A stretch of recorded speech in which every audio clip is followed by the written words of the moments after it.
Algo que eu tenho procurado ressaltar ultimamente é o da importância de lermos e compreendermos corretamente o significado do livro dos Salmos, porque ele não pode ser lido da mesma forma como lemos os outros tipos de literatura bíblica.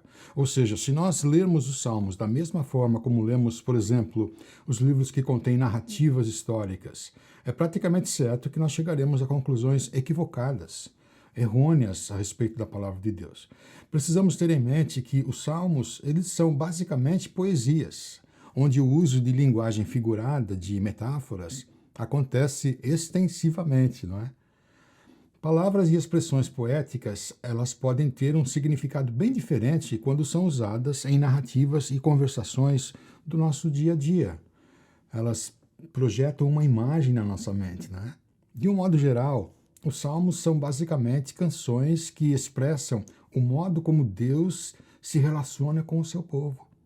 E sendo assim, se falharmos em reconhecer essa distinção de tipo de literatura, eventualmente a nossa fé poderá ser danificada, porque quando algo que nós acreditamos que vai acontecer não acontece, isso faz com que nós coloquemos a culpa ou sobre Deus ou sobre nós mesmos. Seremos levados a duvidar do caráter de Deus, das suas promessas, ou então duvidar da legitimidade da nossa fé. Então é importante fazer essa distinção. Agora, o fato é que todas as palavras da Escritura são verdadeiras, todas as suas promessas são legítimas e dignas da nossa confiança. E sendo assim, como é que nós devemos entender as promessas no contexto em que elas foram apresentadas? Elas precisam ser primariamente compreendidas à luz do contexto bíblico, em termos histórico e literário, em que elas foram anunciadas, a fim de que nós possamos enxergar o seu significado original. É com isso em mente que hoje vamos considerar mais um salmo dentre os que têm sido os mais lidos e apreciados pelo povo de Deus. É o Salmo 121, que tem apenas 8 versos, mas que expressam verdades absolutamente extraordinárias a respeito de Deus. É bem provável que na sua Bíblia este salmo tenha sido intitulado como sendo o Cântico da Peregrinação. Aliás, do 120 até o 134, todos são intitulados Cânticos da Peregrinação, o Cântico de Ascensão, Cântico da Subida, porque eram salmos que os israelitas costumavam cantar quando eles estavam a caminho do Templo de Jerusalém. Pelo menos 3 vezes por ano, os israelitas faziam peregrinações que terminavam em Jerusalém para participar de festivais que eram celebrados no templo. Então, por exemplo, Pães Sem Fermento, Semanas das Cabanas, a Páscoa. E independentemente de qual fosse a região de onde as pessoas vinham, todos os caminhos que chegavam a Jerusalém terminavam com essa subida, porque o templo era localizado num monte que era rodeado por vales. Essa era a razão desses salmos serem tidos chamados de cânticos ou salmos de ascensão, de subida, porque era necessário ascender, subir até o templo.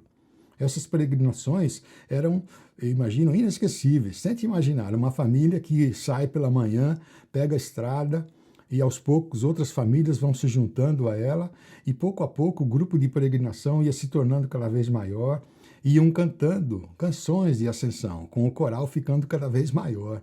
E a cada 2 ou 3 horas paravam para descansar, comer um lanche que haviam preparado antes da saída. Deve ter sido uma experiência inesquecível.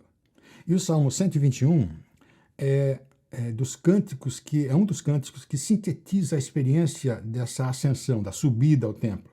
E eu convido você a ler comigo então as palavras do Salmo 121. Levanto os meus olhos para os montes e pergunto: de onde vem o meu socorro? O meu socorro vem do Senhor, que fez os céus e a terra. Ele não permitirá que você tropece. O seu protetor se manterá alerta. Sim, o protetor de Israel não dormirá. Ele está sempre alerta. O Senhor é o seu protetor. Como sombra que o protege, ele está à sua direita. De dia o sol não o ferirá, nem a lua de noite. O Senhor o protegerá de todo o mal, protegerá a sua vida. O Senhor protegerá a sua saída e a sua chegada, desde agora e para sempre. Quando se compreende apropriadamente esse salmo, Essas são palavras que fazem brotar um sentimento de profunda gratidão, de alegria e esperança, não apenas no seu contexto histórico, mas especialmente para nós, no contexto da redenção espiritual das nossas vidas, do resgate que Deus efetuou em nossas vidas. Inicialmente, precisamos reconhecer que este salmo é uma metáfora, então, é uma figura de linguagem. São palavras e frases que produzem imagens, que trazem imagens à nossa mente. A primeira imagem é a imagem, então, dessa jornada, dessa subida, porque para chegar em Jerusalém, mais especificamente ao templo, é necessário subir. Até mesmo nos dias de hoje, então, por causa da geografia, dos vales que circundam o monte onde ficava o templo, é necessário ascender ou subir, geograficamente falando. As pessoas têm que se mover do vale ao alto, para o alto do monte. Portanto, este salmo nos faz imaginar uma jornada física, histórica, uma peregrinação em que alguns caminhavam horas e horas, outros caminhavam dias e outros, quem sabe, caminhavam algumas semanas por causa da distância que precisavam percorrer a pé com suas famílias, carregando a provisão de alimento, água, etc., tanto para a viagem de ida quanto para a viagem de retorno para suas casas. E a segunda imagem que precisamos levar em conta é o significado metafórico da adoração, isto é, não só o sentido físico, mas também o sentido espiritual que essa metáfora comunica. Em outras palavras, quando estamos subindo para Jerusalém, nós estamos subindo para Deus. Esta é uma figura do que acontece sempre que estamos louvando e adorando a Deus. Nós estamos subindo, direcionando a nossa mente para a presença de Deus. No sentido, então, espiritual, a nossa vida acontece no vale da nossa humanidade, no vale da nossa pecaminosidade e finitude, por assim dizer, que nos coloca numa posição de separados de Deus. Todavia, quando nós nos voltamos e buscamos a face de Deus, a presença de Deus, é como se nós estivéssemos subindo em direção a Deus para lhe prestar honra e adoração. Em terceiro lugar, precisamos levar em conta o significado metafórico, figurado, de que, num certo sentido, a nossa vida por inteira, ela acontece num vale e que precisamos ser redimidos, resgatados, para que seja possível subirmos até Deus, chegarmos até a cidade celestial onde Deus vive. Estas são as metáforas, as figuras de linguagem que precisamos ter em mente, porque elas retratam a condição perigosa da nossa peregrinação até o monte do templo. Essa figura física em que o salmista diz: levanto os meus olhos para os montes e pergunto de onde vem meu socorro, sugere que há perigos durante a peregrinação, durante essa jornada terrena. O fato dele dizer levanto os meus olhos significa que ele precisava ser socorrido para poder subir até o alto do monte. A metáfora espiritual que se refere à adoração significa que o salmista não se achava digno de subir ao alto do monte para apresentar sacrifícios a Deus. E por isso ele diz: o meu socorro vem do Senhor, que fez os céus e a terra. Eu li um artigo esta semana que começava com uma pergunta. Dizia assim: depois de acordar hoje, quanto tempo demorou para você cometer o seu primeiro pecado do dia? Será que foi antes mesmo de tomar o seu primeiro gole de café? Quando o seu coração se encheu de ira ao ouvir uma notícia, sei lá? Ou foi quando você estava a caminho do trabalho e proferiu algumas palavras obscenas para o motorista que estava à sua frente, porque ele estava dirigindo em velocidade muito baixa, atrapalhando o seu caminho, o seu horário de chegada no serviço, etc. O fato é que todos nós, sem exceção, não temos uma vida santa e pura que nos permite entrar na presença de Deus para lhe oferecer louvor e adoração. Quando a nossa mente está permeada de descontentamento, ira, impaciência, desconfiança, pensamentos imorais, egocêntricos. E é por isso que nós estamos constantemente necessitados de levantar os nossos olhos para os montes, à semelhança do salmista, e perguntar: de onde vem o meu socorro? Quem é que pode me ajudar a subir este monte? Porque eu não consigo subir, eu não consigo, por méritos próprios, chegar ao ponto de ser digno de estar na presença da santidade de Deus. Eu preciso ser socorrido. É por isso que o salmista declara: o meu socorro vem do Senhor. E assim a terceira metáfora a que este salmo se refere retrata a nossa vida de um modo geral, como se vivêssemos num vale, longe de Deus, caracterizado por pecaminosidade, longe do Deus que habita no alto do monte. E a metáfora nos dá a entender que é somente à medida em que o socorro de Deus nos alcança, nos redimindo e causando uma transformação do nosso ser interior, é que somos capacitados para subir e eventualmente chegar ao alto do monte, ao lar celestial onde Deus habita, para vivermos eternamente na presença desse Deus. Nós precisamos manter em mente esses três níveis de significado da linguagem poética sendo usada pelo escritor deste salmo, para que possamos compreender a sua mensagem, essa mensagem preciosa. A peregrinação da nossa vida terrena é perigosa. É uma jornada realmente longa e cansativa. Mas Deus não apenas promete nos ajudar a chegarmos ao alto do monte, Deus é literalmente toda a ajuda de que precisamos. Este é o sentido do verso 2. O meu socorro vem do Senhor.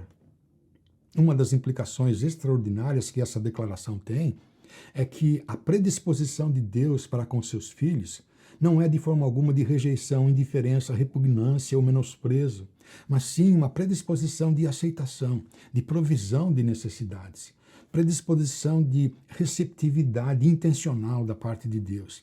E que apesar de ser uma verdade extraordinária, claramente apresentada nas Escrituras, muitos de nós temos a tendência de viver o nosso dia a dia como se ela não se aplicasse a nós.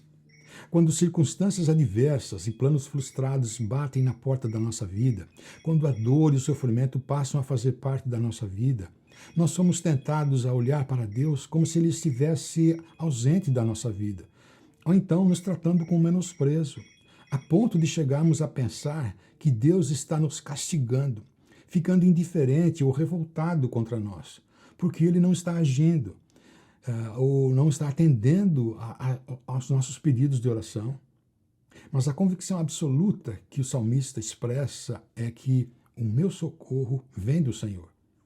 Esta é a convicção fundamental que toda pessoa que se diz cristã precisa ter, independentemente de qual seja o tamanho da adversidade pela qual venhamos a experimentar nesta vida. Nós precisamos estar firmados na realidade imutável de que o socorro de que nós precisamos vem única e exclusivamente do nosso Deus, do nosso Senhor. O meu socorro vem do Senhor. É uma declaração que por si só já teria sido mais do que suficiente para nos dar plena alegria e esperança. Mas o salmista fez questão de ressaltar quem é o Senhor que vem nos prestar socorro. O meu socorro vem do Senhor que fez os céus e a terra. Declarar que Deus fez os céus e a terra significa que Deus é a fonte de todo poder. Deus é a força sustentadora e preservadora da nossa vida. Deus é a fonte de provisão de tudo o que necessitamos. Deus não apenas quebra o nosso galho, nos auxilia, nos ajuda. Ele é literalmente o socorro de que nós necessitamos. E qual será a razão, então, pela qual Deus nos socorre? Observe novamente os versos 13 e 4. Ele não permitirá que você tropece. O seu protetor se manterá alerta. Sim, o protetor de Israel não dormirá. E ele está sempre alerta. Esses dois versos estão escritos em formato paralelo, isto é, um verso apresenta uma ideia que se repete no verso seguinte, mas com palavras um pouco diferentes. O verso 3 diz que Deus é o protetor que está sempre alerta e não cochila. Enquanto o verso 4 reafirma a ideia dessa proteção constante e ininterrupta, mas fornece a razão pela qual ele é o protetor que está sempre alerta. Sim, o protetor de Israel nunca dorme. Ele está sempre alerta. A razão pela qual Deus sempre protege, está sempre atento, é porque ele é fiel à aliança que ele fez com o seu povo, Israel. Isto é, a proteção e o cuidado constante e incessante de Deus para com seus filhos não tem coisa alguma a ver com algum mérito da nossa parte. A proteção e o cuidado de Deus para com a nossa vida, de forma alguma, é devido ao fato de que nós somos pessoas especiais. Porque a verdade é que não existem pessoas especiais nesse mundo. Não existem pessoas que possuem méritos do que mais méritos do que outras pessoas diante de Deus, né? Mas na sua carta aos Romanos, quando o apóstolo Paulo está ressaltando que aos olhos de Deus não há diferença alguma entre quem é judeu e quem não é judeu, quem é gentil, ele diz: não existe nenhum justo, nenhum sequer. Ninguém será declarado justo diante de Deus baseando-se na obediência à lei. Mas agora se manifestou uma justiça que provém de Deus, independentemente da lei, ou independente da lei. Justiça de Deus mediante a fé em Jesus Cristo para todos os que creem. Não há distinção, pois todos pecaram e estão destituídos da glória de Deus, sendo justificados gratuitamente por sua graça, por meio da redenção que há em Cristo Jesus. Portanto, nenhum ser humano possui naturalmente alguma qualidade ou característica singular que o torna especial para Deus. A única singularidade que faz parte do DNA da raça humana é a sua pecaminosidade moral. Fora disso, neste mundo não existem pessoas que possuem alguma característica que as tornam dignas de receber um tratamento preferencial da parte de Deus. É nesse sentido que não existem pessoas especiais neste mundo. A razão pela qual Deus protege os seus filhos não é por causa de alguma singularidade especial que eles possam ter. A única razão é que Deus, soberanamente, fez uma aliança. Ele empenhou a sua palavra de que protegeria e cuidaria do seu povo, dos seus filhos. Portanto, a razão pela qual Deus protege e preserva os seus filhos não é por causa de quem nós somos, mas é por causa de quem Ele é. Deus protege e cuida dos seus filhos unicamente por causa da sua própria glória, e não por causa deles serem pessoas mais especiais do que as demais pessoas. A razão pela qual Deus protege e cuida atentamente dos seus filhos, sem nunca dar uma cochilada, é simplesmente e exclusivamente por causa da sua graça. Ou seja, não é por causa do que você tem e que outras pessoas não têm que torna você especial para Deus. É unicamente por causa do que Deus tem. Ninguém possui em si mesmo qualquer singularidade que o torne mais especial aos olhos de Deus do que qualquer outro ser humano. Ninguém. Observe novamente a progressão que está presente nos versos 3 e 4. Ele não permitirá que você tropece. O seu protetor se manterá alerta, não cochilará, não dormirá. Sim, sabe por quê? Porque o protetor de Israel não dormirá. Ele está sempre alerta. A aliança que Deus fez com o seu povo é a razão pela qual ele protege e cuida incessantemente da vida dos seus filhos. É por isso que Deus protege e preserva os seus filhos. Não é por causa deles serem ou fazerem coisas especiais, mas sim unicamente por causa da glória de Deus. É unicamente porque Deus, em sua sabedoria infinita, decidiu nos tornar membros da sua família, nos tornar ovelhas do seu rebanho. Esta é a perspectiva que precisamos ter de nós mesmos e do nosso Deus. E o Salmo 66, versos 8 e 9, diz: bendigam o nosso Deus, ó povos, façam ressoar o som do seu louvor. Foi Ele quem preservou as nossas vidas, impedindo que os nossos pés escorregassem. E tem também o Salmo 73, que é interessante porque o seu autor honestamente confessa a sua inveja pela qualidade de vida dos que são arrogantes, que menosprezam e ignoram a Deus. Do fato que, ao invés de serem castigados, eles são recompensados, por assim dizer, com prosperidade. Salmo 73. Certamente Deus é bom para Israel, para os puros de coração. Quanto a mim, os meus pés quase tropeçaram. Por pouco não escorreguei. Pois tive inveja dos arrogantes quando vi a prosperidade desses ímpios. Contudo, sempre estou contigo. Tomas a minha mão direita e me sustens. Tu me diriges com o teu conselho e depois me receberás com honras. A quem tenho no céu senão a ti, e na terra nada mais desejo além de estar junto a ti. O meu corpo e o meu coração poderão fraquejar, mas Deus é a força do meu coração e a minha esperança para sempre. Portanto, Asaf, o autor deste salmo, ele havia reconhecido o fato que o modo especial como Deus o tratou, protegeu e preservou foi simplesmente por causa dele ser parte do povo com quem Deus havia feito uma aliança, e não porque ele fosse uma pessoa mais especial do que as demais. No livro do Êxodo, nós podemos perceber essa mesma ideia, quando Deus se identifica a Moisés e a todo o povo israelita como sendo o Deus que cumpre a aliança que ele havia feito com os seus ancestrais. Êxodo capítulo 3. Vá, reúna as autoridades de Israel e diga-lhes: o Senhor, o Deus dos seus antepassados, o Deus de Abraão, de Isaque e de Jacó, apareceu a mim e disse: eu virei em auxílio de vocês, pois vi o que lhes tem sido feito no Egito. Deus estava deixando claro que a razão pela qual ele iria cumprir a sua palavra não era porque Abraão, Isaque e Jacó foram pessoas maravilhosas. Muito pelo contrário, eram pessoas fracas e totalmente incapazes de satisfazer a justiça e a santidade de Deus. Mas apesar deles serem o que eram, foi Deus quem os protegeu e os preservou.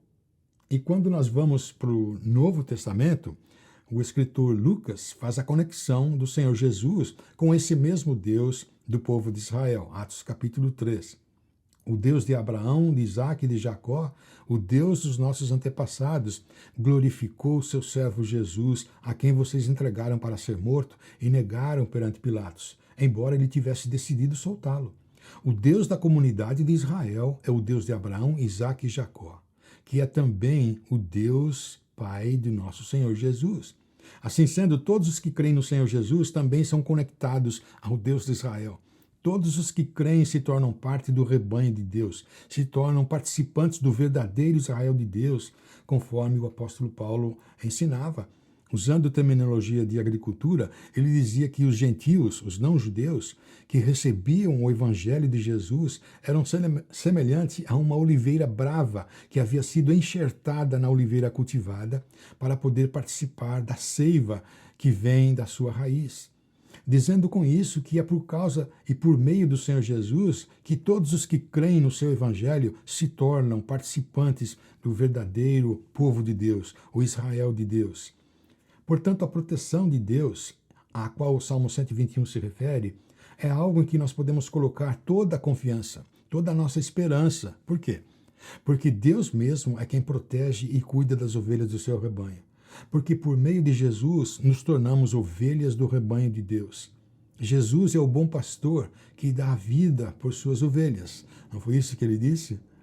Mas então, qual é o significado da proteção e do socorro que Deus nos concede? O que é que isso realmente significa? Verso 5, o Senhor é o seu protetor. Como sombra que o protege, ele está à sua direita. De dia o sol não o ferirá, nem a lua de noite. Este é um bom exemplo de como a literatura poética bíblica deve ser interpretada. É óbvio que o escritor desse salmo está usando uma metáfora, uma figura de linguagem. E o cenário que ele pinta para nós é de que, enquanto estamos caminhando, subindo até o monte mais alto, Deus estará nos protegendo das condições climáticas intensas, o sol e a lua. Durante o dia é o calor, durante a noite é o frio. Mas será que o salmista estava querendo dizer que os israelitas, por ficarem expostos à luz solar, não sofreriam queimaduras ou outras complicações? Se formos interpretar esses dois versos dessa maneira, literalmente, vai ficar complicado, porque será difícil encontrarmos evidências no contexto mais amplo de interpretação, que foram os 40 anos de peregrinação no deserto, de todo o povo de Israel a caminho da terra prometida, em que toda a geração de israelitas que saiu do Egito acabou morrendo no deserto, com exceção de duas pessoas, Josué e Calebe. Mas o que o salmista estava comunicando, certamente, era que nada seria capaz de impedir que o povo de Deus pudesse chegar ao lugar em que iriam prestar adoração a Deus. E num sentido mais abrangente, significa, então, que o povo de Deus jamais será impedido de chegar até o seu lar celestial. Não há coisa alguma nesse mundo que possa nos impedir de chegar até lá, eventualmente. Se usarmos as palavras do apóstolo Paulo em referência a esta verdade extraordinária, ficaria assim: se Deus é por nós, quem será contra nós? Se ele não poupou nem mesmo seu próprio filho, mas o entregou por todos nós, acaso não nos dará todas as outras coisas? Quem fará alguma acusação contra os escolhidos de Deus? É Deus quem os justifica. Quem os condenará? Foi Cristo Jesus que morreu, e mais, que ressuscitou e está à direita de Deus e também intercede por nós. Quem nos separará do amor de Cristo? Será tribulação, ou angústia, ou perseguição, fome, nudez, perigo, ou espada? Como está escrito, por amor de ti enfrentamos a morte todos os dias. Somos considerados como ovelhas destinadas ao matadouro. Mas em todas essas coisas somos mais que vencedores por meio daquele que nos amou. Pois estou convencido de que nem morte, nem vida, nem anjos, nem demônios, nem o presente, nem o futuro, nem quaisquer poderes, nem altura, nem profundidade, nem qualquer outra coisa na criação será capaz de nos separar do amor de Deus que está em Cristo Jesus, o nosso Senhor. Paulo estava expressando o mesmo sentimento e perspectiva do Salmo 121. O meu socorro vem do Senhor Todo-Poderoso. Mas eu quero chamar a sua atenção para um detalhe. No verso 36 que acabamos de ler, Paulo faz a citação de apenas um dos versos do Salmo 44, que é um salmo de desabafo do povo de Israel diante de Deus por causa das adversidades e sofrimentos pelos quais estavam passando. E o verso 36 que acabamos de ler diz, como está escrito, por amor de ti, enfrentamos a morte todos os dias. Somos considerados como ovelhas destinadas ao matadouro. Como pode ser verdade que o povo de Deus esteja diariamente enfrentando a morte, se Deus é quem os protege incessantemente dia e noite? Como pode ser verdade os filhos de Deus dizerem, de dia o sol não nos ferirá, nem a lua de noite, e ao mesmo tempo dizerem, somos diariamente considerados como ovelhas destinadas ao matadouro? O escritor do Salmo 121 apresenta a resposta nos dois versos seguintes, 7 e 8. O Senhor o protegerá de todo o mal, protegerá sua vida. O Senhor protegerá a sua saída e a sua chegada, desde agora e para sempre. Este é um bom exemplo sobre como precisamos diferenciar literatura poética de literatura normativa, diferenciar literatura poética de literatura profética ou de narrativa histórica.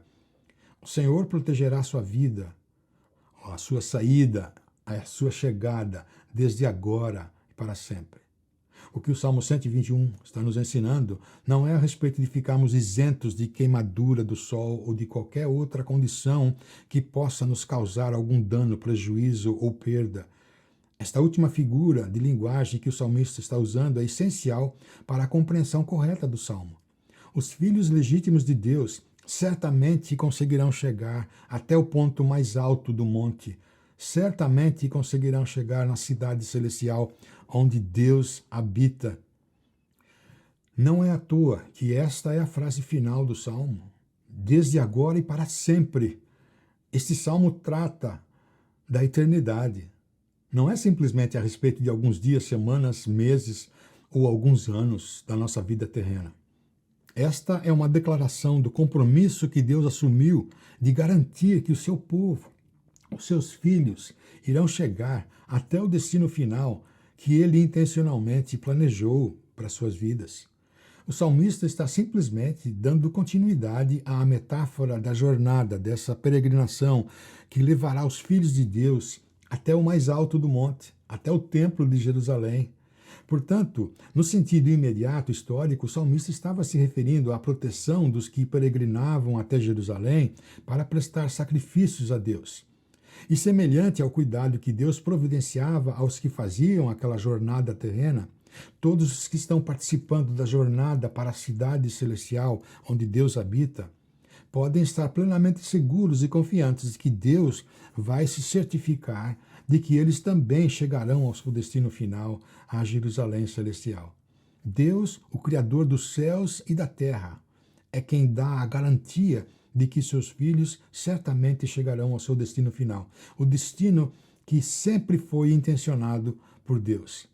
Este salmo não é uma promessa de isenção de adversidades e sofrimentos durante a nossa vida terrena, À luz da história da redenção por meio de Jesus e do trecho do capítulo 8 da Carta aos Romanos que acabamos de ler, podemos concluir que este salmo nos ensina que Deus irá salvar o seu povo e não há coisa alguma neste mundo que possa impedi-lo ou frustrá-lo.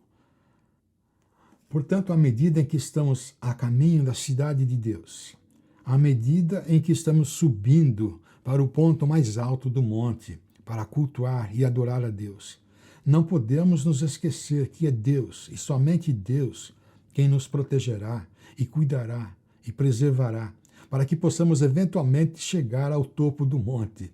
Mas também precisamos reconhecer que este salmo está direcionando a nossa mente para a maior de todas as realidades, a realidade de que não é mais necessário irmos até aquele lugar geográfico localizado lá no Oriente Médio chamado Jerusalém, em Israel.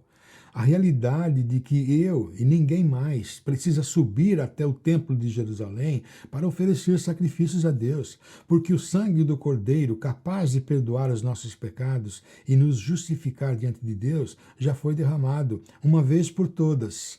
Aliás, eu já estive lá e sabe o que eu vi com os meus próprios olhos? É que não existe mais templo no topo daquele monte.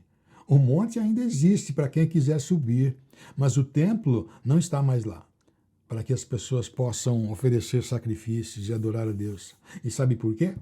Porque não há mais sacrifício algum que precisa ser feito. Conforme está escrito na carta aos Hebreus, quando Cristo veio como sumo sacerdote dos benefícios agora presentes, ele adentrou o maior e mais perfeito tabernáculo não feito por mãos humanas, isto é, não pertencente a esta criação. Não por meio de sangue de bodes e novilhos, mas pelo seu próprio sangue ele entrou no Santo dos Santos uma vez por todas e obteve eterna redenção. Não há mais sacrifício algum que precisa ser feito. E foi Deus, e somente Deus, quem fez isso. E uma das implicações extraordinárias que este salmo traz à tona é que, quando pensamos na cidade celestial, não fazemos a mínima ideia de qual é a distância que ainda precisamos percorrer para chegar até ela, né? Pode ser que vai demorar mais alguns meses, alguns anos, algumas décadas para chegarmos ao topo do monte. Mas independentemente de quanto mais tempo possa demorar, de uma coisa estou bem certo. O meu socorro vem do Senhor que fez os céus e a terra. Ele é o meu protetor e não permitirá que os meus pés escorreguem, porque ele sequer tira cochilos, está sempre alerta. De dia o sol não me ferirá, nem a lua de noite. O Senhor protegerá a minha saída e a minha chegada, desde agora e para sempre. Desde agora e para sempre. É por isso que essa proteção de Deus não se refere apenas a uma experiência em algum lugar geográfico temporário. Desde agora e para sempre. Deus e somente Deus é quem tem o poder para fazer isso. Lembrando de algumas palavras que o apóstolo Paulo escreveu na sua carta aos Efésios, vocês estavam mortos em suas transgressões e pecados. Todavia, Deus, que é rico em misericórdia, pelo grande amor com que nos amou, deu-nos vida, nos vivificou juntamente com Cristo. É pela graça que vocês são salvos. É única e exclusivamente pela graça de Deus que os nossos pecados podem ser perdoados, que nós podemos subir até o templo, subir até a cidade onde Deus habita. Você já recebeu a graça de Deus na sua vida?